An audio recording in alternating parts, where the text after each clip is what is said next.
Alright, hi everyone. I'm trying a new thing that my mom does where I can kind of show you the lesson as we talk about it. So this is Mars Hill Grammar 3 lecture video for November 23rd. This week, as you saw on your assignments page, you are studying the Unit 2 review. Now, I sent an email to your parents earlier this evening, but I want you to remember to check your assignments page fairly regularly. For example, this week I seriously cut down the amount of work you need to do. So you don't have to do any of the worksheets. If you want to do them, I will probably give you extra credit, but you do not have to do them at all. So you just have the test to do. And I also cut 2 pages of the test. So I cut the last 2 pages, which are those, one of the pages is the conjugation page. So typically you have a conjugation page and you do not have that on this test. Also, you don't have the grammar rules section or a translation section. So really significantly cut quiz, or I'm sorry, very short test compared to your usual. So what I want to do today, since this is a unit review, is I'm just actually going to tell you pretty much everything that's on your test this week. So I would recommend writing down things as I go and focusing your study on that.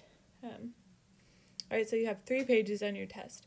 1 page is just asking you about the numbers, the cardinal and ordinal numbers. So I'm actually going to see if I can go to, yes, okay, so this is the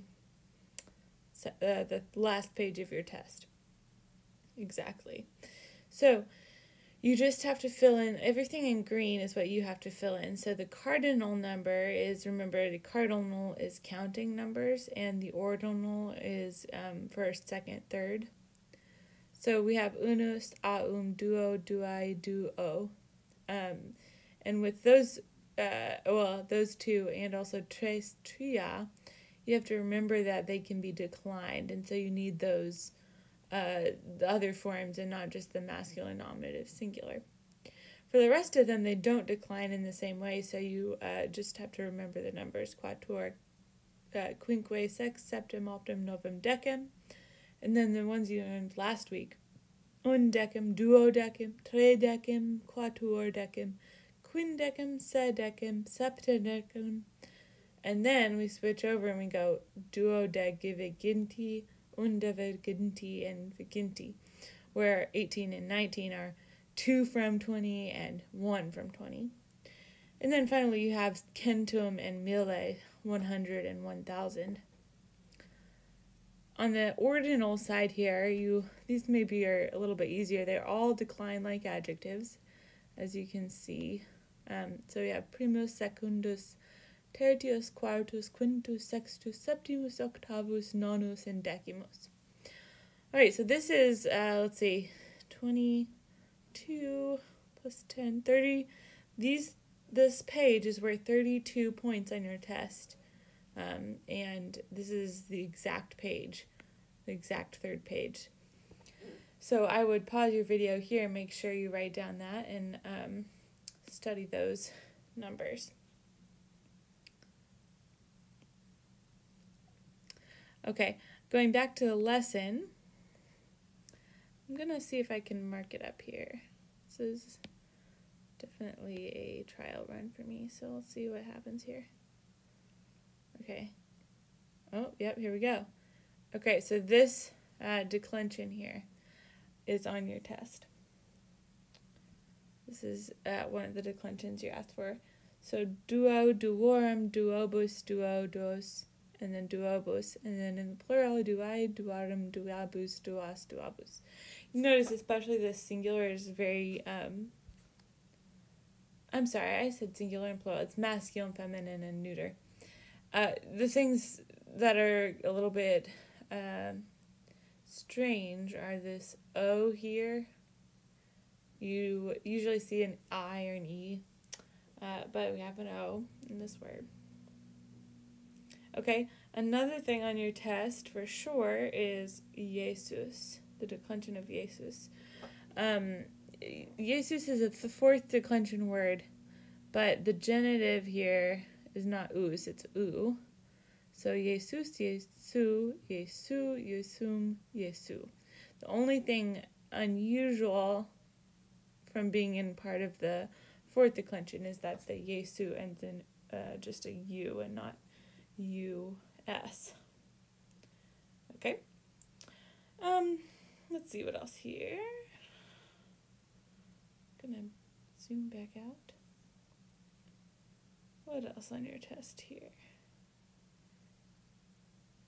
Alright, you have this word here.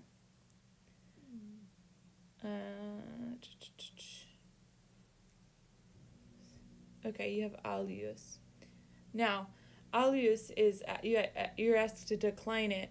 Notice that the nominative, the genitive and dative are the only unusual cases for this word. So you have the other cases, they're just actually usual. So we have alius, alius, ali, alium, alio, ali, and then the feminine, alia, alius, alii, ali, alia, and then the neuter, aliud, alius, alii, aliud, ali, alio. And those are your singulars of those words. The plural are just like you would expect from a normal adjective in the first and second declension. So the masculine of the word is alii, aliorum, aliis, alios, aliis. The feminine is alia, aliarum, aliai, aliarum, aliis, alias, aliis. And the neuter is alia, aliorum, aliis, alia, aliis. Okay, whew, enough of that. Now, we also have, let's see, just looking at your test here. All right, I'll go ahead and tell you, you also have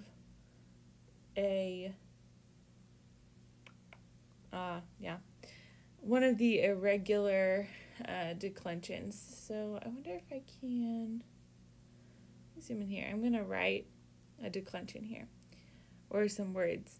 So you sit down with your pencil or your pen and write these down. You have to decline celer, celeris,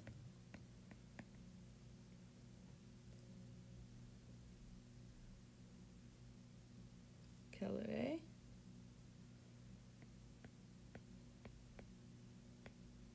okay. You have to decline audax,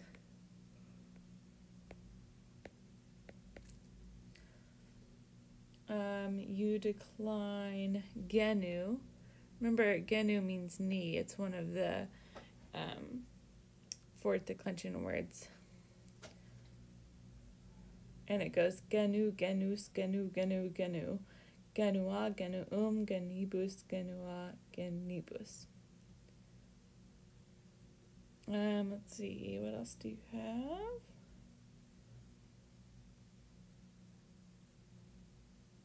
Okay, that's all your declensions. So the ones we went over, and then these three here in addition. Okay, what about your vocab? I will tell you that there are 40 vocabulary words, so really all of these are fair game. I'm not going to go specific on them, but I can't really help studying vocab unless you just need tips on how in general to study vocab, which I'm happy to take if you have them, if you have questions like that. One of the grammar concepts that is on this test, only because you have to use it to translate, is about the vocative here. So the vocative case is the case of direct address.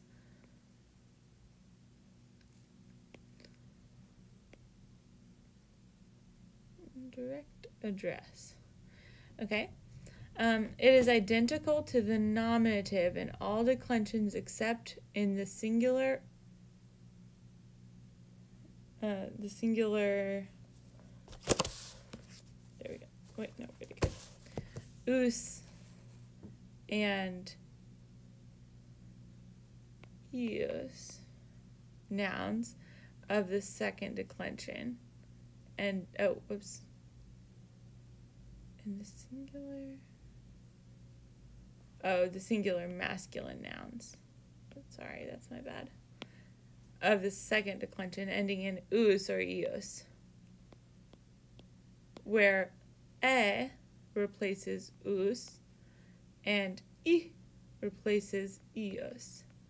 So if you have, for example, move it over here, Marcus is the nominative. We change the us to an a, and the vocative is marque. Okay, a vocative, an example for eos. So if we have Marius, the vocative then is Marie, with an I only. Okay, so let me give another example. I'm going to use this as a blank paper over here. Okay, so we have, for example, one of your test questions is to put my son in the vocative. So the word for my is meos, and the word for son is filios. Okay. This is an eos word of the second declension, so the vocative will be fili. Okay. And the meos part, meos has a special rule its own. Instead of meos, which you would expect, we have me again. So mi fili is my son in the vocative. Okay. We also have the name Claudius. And if you compare that to the Marius one we did earlier, you see that we'll get a vocative form of Claudi. Right? And finally, you have Servus. And to put that in the vocative, it's an us ending, so we change it into an e.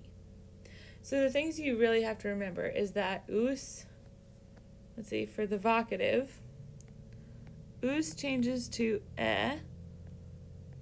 eus changes to e, okay, and then meus has a vocative form of me. No matter what gender it is, it could be mea or too. All right, so that's about that part. The only other section is your Latin sayings. I can't really help you study Latin sayings. Just memorize them. And I think that is all we need to cover today. All right. Happy Thanksgiving. God bless you. And hopefully I will see you soon.